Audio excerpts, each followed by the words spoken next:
तीर्थ महात्म्य के प्रसंग में भृगु तथा गौतमेश्वर आदि तीर्थों का वर्णन मार्कंडेय जी ने कहा। राजेंद्र, तदनंतर श्रेष्ठ भृगु तीर्थ में जाना चाहिए। प्राचीन काल में यहाँ महर्षि भृगुदेव ने भगवान रुद्र की आराधना की थी।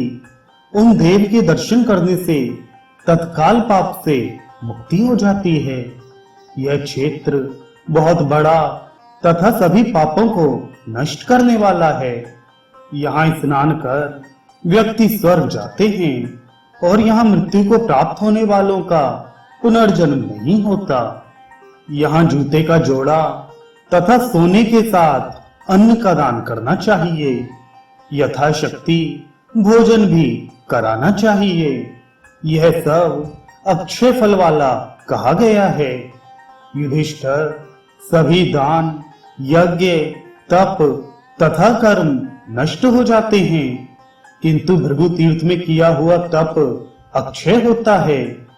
युधिष्ठिर, उन्हीं महर्षि भृगु की उग्र तपस्या से प्रसन्न होकर त्रिपुरारी भगवान शंकर भृगु तीर्थ में सदैव सन्निहित रहते हैं। ये शास्त्रों में कहा गया है। राजेंद्र, तदनंतर उत्तम गौतमेश्वर तीर्थ में जाना चाहिए, जहां त्रिशूल का चिन्ह धारण करने वाले भगवान शंकर की आराधना कर महर्षि गौतम ने सिद्धि प्राप्त की थी।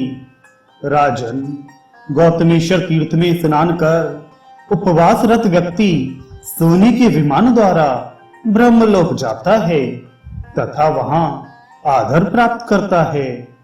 तदुपरांत विश्वोत्तर तीर्थ की यात्रा कर शाश्वत पद प्राप्त करना चाहिए। विष्णु की माया से मोहित मूढ़ व्यक्ति इस तीर्थ को नहीं जानते।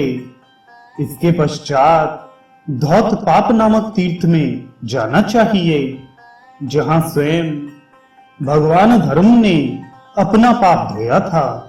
राजन, सभी पातकों का नाश करने वाला वह तीर्थ नर्मदा में स्थित है।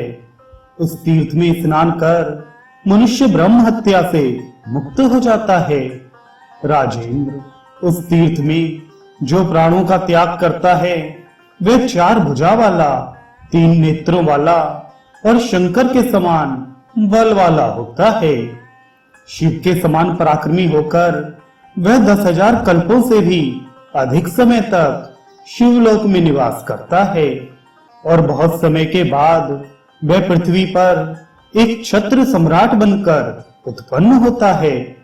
राजेंद्र, उसके बाद श्रेष्ठ हंस तीर्थ में जाना चाहिए। राजन, वहां स्नान करने से मनुष्य ब्रह्मलोक में प्रतिष्ठा प्राप्त करता है।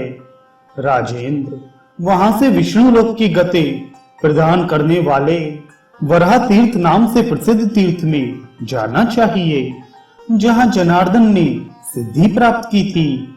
राजेंद्र, तदनंतर श्रेष्ठ चंद्र तीर्थ में जाना चाहिए।